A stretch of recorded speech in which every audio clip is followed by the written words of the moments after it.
ইংরেজি শিখতে চাইলে প্রথমে কিছু মৌলিক বিষয় জানা ও আয়ত্ত করা খুবই জরুরি। এগুলোকে ভালোভাবে ভিত্তি তৈরি করতে সাহায্য করবে।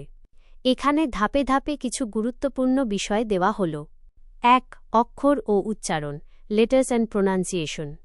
ইংরেজি বর্ণমালা, অ্যালফাবেট এ থেকে জেড পর্যন্ত ২৬টি অক্ষর চেনা এবং লেখা। সঠিক উচ্চারণ, কারেক্ট প্রোনাউন্সিয়েশন, প্রতিটি অক্ষরের মৌলিক ধ্বনি, সাউন্ড এবং কিছু সাধারণ শব্দের উচ্চারণ পদ্ধতি শেখা। স্বর ও ব্যঞ্জনধ্বনি, ভাওয়েলস অ্যান্ড কনসোনেন্টস, ইংরেজি ৫টি স্বরধ্বনি এ, ই, আই, ও, ইউ এবং বাকি ব্যঞ্জনধ্বনিগুলো সম্পর্কে ধারণা নেওয়া। ২. শব্দভাণ্ডার, ভোক্যাবুলারি। দৈনন্দিন ব্যবহৃত শব্দ, ডেইলি ইউজ ওয়ার্ডস, পরিবার, খাদ্য, স্থান, সাধারণ ক্রিয়া, ভার্বস ইত্যাদির মতো প্রায়শই ব্যবহৃত শব্দগুলো শেখা। সংখ্যা, নাম্বারস ১ থেকে ১০০ পর্যন্ত এবং তার বেশি সংখ্যার ইংরেজি নাম জানা। রং, দিন, মাস, কালার্স, ডেজ, মান্থস এদের ইংরেজি প্রতিশব্দ মুখস্থ করা। শব্দ মুখস্থ করার কৌশল, নতুন শব্দগুলো কিভাবে মনে রাখবেন, যেমন কার্ড ব্যবহার, খাতায় লেখা, তা ঠিক করা। ৩.